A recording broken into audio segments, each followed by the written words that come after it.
दृष्टि के audio article programme में आपका स्वागत है।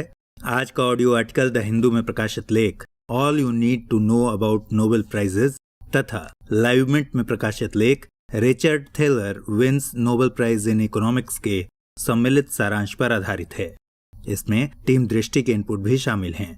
यह ऑडियो आर्टिकल सामान्य अध्ययन प्रश्न पत्र 3 के अर्थशास्त्र और विज्ञान एवं प्रौद्योगिकी खंड से जुड़ा हुआ है। तो आइए लेख की शुरुआत करते हैं। नोबेल पुरस्कार 2017।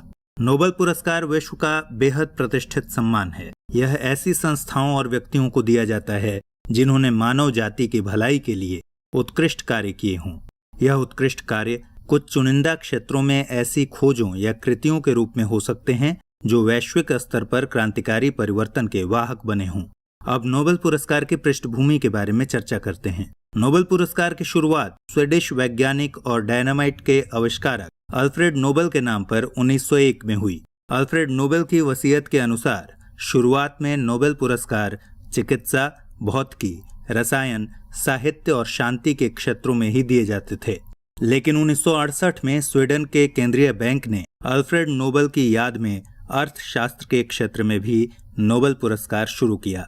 नोबेल पुरस्कार अल्फ्रेड नोबेल की पुण्यतिथि 10 दिसंबर को दिया जाता है, जिसमें विजेता को एक स्वर्ण पदक, डिप्लोमा और 9 मिलियन स्वीडिश क्रोनर राशि, जो लगभग 7 करोड़ रुपए के बराबर होती है, प्रदान की जाती है। अलग अलग क्षेत्रों के नोबेल पुरस्कार अलग अलग संस्थाएं या एकेडमी द्वारा प्रदान की जाती हैं, जिनमें से साहित्य का पुरस्कार स्वीडिश एकेडमी और शांति का पुरस्कार द नॉर्वेजियन नोबेल कमेटी के द्वारा दी जाती है। दिलचस्प बात यह है कि शांति का नोबेल पुरस्कार नॉर्वे की राजधानी ओस्लो में, जबकि शेष पुरस्कार स्वीडन की राजधानी स्टॉकहोम में दिए जाते हैं। 1901 से अब तक 911 व्यक्तियों को नोबेल पुरस्कार दिया जा चुका है, जिनमें अब तक की सबसे कम उम्र में नोबेल पुरस्कार पाने वाली पाकिस्तान की मलाला यूसुफजई हैं। इस तरह मलाला यूसुफजई ने वर्ष 1915 में 25 वर्ष की उम्र में भौतिकी का नोबेल पुरस्कार पाने वाले विलियम लॉरेंस ब्रॉग का रिकॉर्ड तोड़ा। अब वर्ष 2017 के नोबेल पुरस्कारों के बारे में एक एक करके चर्चा करते हैं। वर्ष 2017 के चिकित्सा का नोबेल पुरस्कार अमेरिका के 3 वैज्ञानिकों जेफरी सी हॉल, माइकल रोसबाश तथा माइकल डब्ल्यू यंग को दिया गया। इन्होंने मानव शरीर की आंतरिक जैविक घड़ी यानी बायोलॉजिकल क्लॉक का पता लगाया तथा उसके कार्यों को स्पष्ट किया। बायोलॉजिकल क्लॉक को सर्केडियन रिदम भी कहा जाता है। यह बायोलॉजिकल क्लॉक उपापचय, शरीर के तापमान, नींद, हार्मोन के स्तर जैसे जैविक कार्यों को प्रभावित करती है। तीनों वैज्ञानिकों ने रोजमर्रा की जैविक स्थिति को नियंत्रित करने वाले जीन को पहचानकर अलग किया और दिखाया कि कैसे ये जीन उस प्रोटीन को परिवर्तित करने का कार्य करता है जो दिन में बहुत ही छोटा आकार ले लेता है तथा रात के समय कोशिका में जम जाता है। सरल शब्दों में कहें तो इन तीनों वैज्ञानिकों ने बताया कि शरीर का सिस्टम किस तरह काम करता है। रसायन का नोबेल पुरस्कार जैक्स ड्यूबोचिट, जोएचिम फ्रैंक और रिचर्ड हेंडरसन को संयुक्त रूप से दिया गया। इन्होंने क्रायो इलेक्ट्रॉन माइक्रोस्कोपी विकसित की है। यह माइक्रोस्कोपी किसी भी तरल में बायोमोलिक्यूल्स की हाई रिजोल्यूशन संरचना को दिखा सकती है। इस शोध से इन्होंने बायोकेमिस्ट्री को एक नए युग में पहुंचा दिया है। मनुष्य अब शरीर की बेहद जटिल संरचनाओं की ज्यादा बेहतर त्रिआयामी तस्वीरें प्राप्त कर सकता है। गौरतलब है कि इन बायोमोलिक्यूल्स को बीच में ही फ्रीज करके अध्ययन किया जा सकता है। 2017 का भौतिकी का नोबेल पुरस्कार अमेरिकी खगोल वैज्ञानिकों बैरी सी बैरिश, किप एस थोर्ने और रेनर वेस को laser interferometer gravitational wave observatory यानी लीगो में निर्णायक योगदान और गुरुत्वीय तरंगों की खोज के लिए दिया गया है। इनकी यह खोज गहन ब्रह्मांड के दरवाजे खोलने में मदद करेगी, लेकिन अब सवाल यह है कि ये गुरुत्वीय तरंगे क्या होती हैं और ब्रह्मांड की उत्पत्ति को समझने में हमारी मदद कैसे करेंगी। वैज्ञानिक मानते हैं कि कई खरब वर्ष पहले जब इस सृष्टि की शुरुआत भी नहीं हुई थी, तो 2 विशालकाय ब्लैक होल के आपस में टकराने से बड़ी मात्रा में ऊर्जा निकली। ये ऊर्जा इतनी ज्यादा थी कि हजारों सूर्य की भी ऊर्जा कम पड़ जाए एवं साथ में कई तरंगे पैदा हुईं जो पूरे ब्रह्मांड में फैल गईं। इन्हीं तरंगों को गुरुत्वीय तरंगे कहा जाता है। इन तरंगों का असर इतना कम होता है कि मनुष्य इसे महसूस नहीं कर पाते। अल्बर्ट आइंस्टीन ने लगभग एक सदी पहले अपनी सापेक्षता के सिद्धांत के तहत गुरुत्वीय तरंगों का अनुमान लगाया था, लेकिन 2015 में ही मालूम चला कि ये तरंगे अंतरिक्ष समय में विद्यमान हैं। ब्लैक होल से कोई प्रकाश नहीं निकलता, इसलिए डार्क मैटर का पता केवल गुरुत्वीय तरंगों से ही चल सकता है। और गुरुत्वीय तरंगे चूंकि सृष्टि के आरंभ से जुड़ी हुई हैं, इसलिए सृष्टि की शुरुआत के रहस्य को भी समझने में मदद मिलेगी। साहित्य के क्षेत्र में वर्ष 2017 का नोबेल पुरस्कार जापानी मूल के ब्रिटिश लेखक काजुओ इशिगुरो को उनकी कृति the remains of the day के लिए मिला है। इन्होंने शानदार भावनात्मक उपन्यासों से विश्व के औपचारिक संबंधों की गहरी खाई को उजागर किया है। अब शांति के क्षेत्र में नोबेल पुरस्कार की बात करें तो 2017 में यह पुरस्कार किसी व्यक्ति को नहीं बल्कि एक एंटी न्यूक्लियर अभियान चलाने वाली संस्था ICAN को दिया गया है। इस संस्था का पूरा नाम International Campaign to Abolish Nuclear Weapons है। यह 100 से ज्यादा देशों में कार्य करने वाली गैर सरकारी संस्थाओं का समूह है। इसकी शुरुआत ऑस्ट्रेलिया में हुई थी तथा 101 देशों के 468 संगठन इस संस्था से जुड़े हुए हैं, जिनमें से 3 संगठन भारत के हैं। पहला Indian doctors for peace and development, दूसरा Indian institute for peace, disarmament and environmental protection और तीसरा popular education and action centre. शांति का नोबेल पुरस्कार ऐसे व्यक्ति या संस्था को दिया जाता है जो 2 देशों के बीच भाईचारा को बढ़ावा देते हैं तथा समाज के लिए अच्छा काम करते हैं, जिससे लोगों को नया जीवन मिले। विदित है कि भारत में मदर टेरेसा और कैलाश सत्यार्थी को शांति का नोबेल पुरस्कार दिया जा चुका है। इस वर्ष ICAN ने मुख्यतः विश्व में परमाणु हथियारों के इस्तेमाल के बाद की भयावह परिस्थितियों से अवगत कराया है। अंत में हम बात करते हैं अर्थशास्त्र के क्षेत्र में नोबेल पुरस्कार की। अर्थशास्त्र के क्षेत्र में वर्ष 2017 का नोबेल पुरस्कार American professor Richard H. Thaler को दिया गया है। थेलर अर्थशास्त्र की कई प्रसिद्ध किताबें लिख चुके हैं। इनमें से थेलर की सबसे चर्चित किताब नज़ है। इसमें बताया गया है कि बिहेवियरल इकोनॉमिक्स के जरिए सोसाइटी की कई समस्याओं को हल किया जा सकता है। थेलर ने बताया कि आर्थिक और वित्तीय फैसले करने वाले व्यक्ति हमेशा तार्किक नहीं होते, बल्कि वे बहुत हद तक मानवीय बंधनों से जकड़े होते हैं। थेलर का सिद्धांत बिहेवियरल अर्थशास्त्र पर केंद्रित है, जो ये बताता है कि वित्तीय आर्थिक बाजारों में किसी व्यक्ति या व्यक्तियों के द्वारा लिए गए फैसले पर मनोवैज्ञानिक और सामाजिक कारकों का क्या असर पड़ता है। सीमित तर्क शक्ति, सामाजिक वरीयताएं तथा आत्मनियंत्रण की कमी से मनुष्य बाजार में नियमित रूप से ठगा जाता है।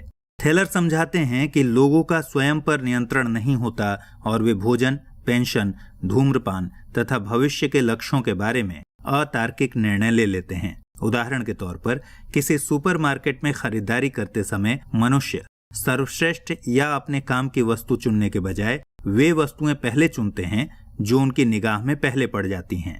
दिलचस्प है कि बड़ी बड़ी कंपनियां इसी मनोविज्ञान का फायदा उठाकर प्रोडक्ट की पैकेजिंग शानदार तरीके से करती हैं। बाय वन गेट वन के पीछे भी लगभग यही मनोविज्ञान है। थेलर अपने रिसर्च में डिफॉल्ट ऑप्शन के महत्व को बताते हैं कि ऐसा विकल्प जो तब अपने आप लागू हो जाएगा जब आप सक्रिय रूप से कोई दूसरा चुनाव ना करें। मानव आलसी प्राणी है और अधिकांशतः वह डिफॉल्ट ऑप्शन से ही काम चला लेता है, चाहे बेहतर विकल्प उपलब्ध ही क्यों ना हो। इसी डिफॉल्ट ऑप्शन के मनोविज्ञान को भुनाने के लिए कंपनियां बहुत जटिल और आसानी से समझ में न आने वाली शर्तें बनाती हैं, जिससे व्यक्ति ज्यादा सोच विचार न करे और कोई ऐसा विकल्प चुन ले जिससे कंपनियों को फायदा हो। थेलर के अनुसार सीमित तर्क संगतता, सामाजिक वरीयता और सेल्फ कंट्रोल की कमी किसी व्यक्ति के निर्णय को प्रभावित करते हैं। इससे बाजार के आउटकम पर भी प्रभाव पड़ता है। थेलर का सिद्धांत भारत जैसे विकासशील देशों के लिए महत्वपूर्ण भूमिका निभा सकता है, जिससे व्यक्ति रोजमर्रा के बाजार के घाटों और फिजूल खर्ची से बच सकता है। ध्यान देने योग्य बात है कि अर्थशास्त्र के नोबेल पुरस्कार की दौड़ में RBI के पूर्व गवर्नर रघुराम राजन भी थे, लेकिन वे इसे प्राप्त नहीं कर पाए। थेलर ने भारत में हुए विमुद्रीकरण का भी समर्थन किया था। आइए अब भारत से ताल्लुक रखने वाले उन प्रमुख लोगों की चर्चा करते हैं जिन्होंने विगत वर्षों में नोबेल पुरस्कार प्राप्त किया है। रविंद्रनाथ टैगोर भारत के पहले नोबेल पुरस्कार विजेता थे। उनकी रचना गीतांजलि, जो कविताओं का संग्रह है, इसके लिए उन्हें सन 1913 में साहित्य के नोबेल पुरस्कार से सम्मानित किया गया। भौतिक विज्ञान के क्षेत्र में नोबेल पुरस्कार प्राप्त करने वाले प्रथम भारतीय चंद्रशेखर वेंकटरमन थे। इन्होंने प्रकाश पर गहन अध्ययन कर एक आविष्कार किया जिसे विज्ञान जगत में रमन इफेक्ट के नाम से जाना जाता है। इसी खोज के लिए 1930 में उन्हें नोबेल पुरस्कार मिला। भारतीय मूल के हरगोविंद खुराना को 1968 में चिकित्सा के क्षेत्र में नोबेल दिया गया। उन्होंने आनुवांशिक कोड की व्याख्या की और प्रोटीन संश्लेषण में इसकी भूमिका का पता लगाया।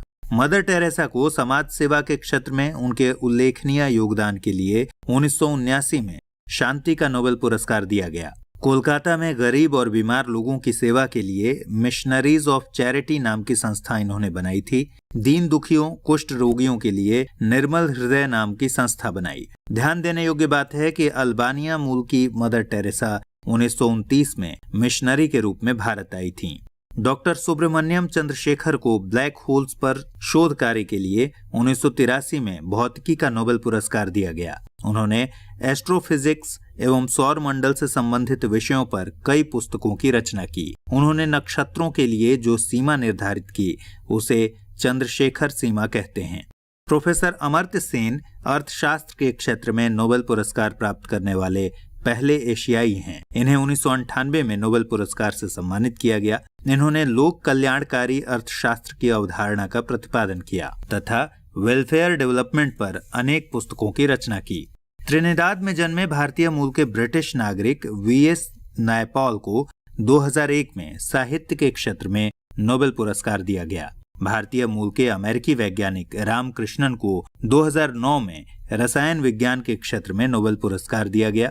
इन्होंने राइबोसोम की संरचना और कार्यप्रणाली पर विशेष अध्ययन किया। भारत में बच्चों के अधिकार के लिए लड़ने वाले कैलाश सत्यार्थी को 2014 में शांति के नोबेल पुरस्कार से नवाजा गया। उन्हें यह पुरस्कार लड़कियों के हक की आवाज उठाने वाली पाकिस्तान की मलाला यूसुफजई के साथ संयुक्त रूप से प्रदान किया गया था। आइए अब नोबेल पुरस्कार की दौड़ में भारत की पिछड़ी स्थिति पर चर्चा करते हैं।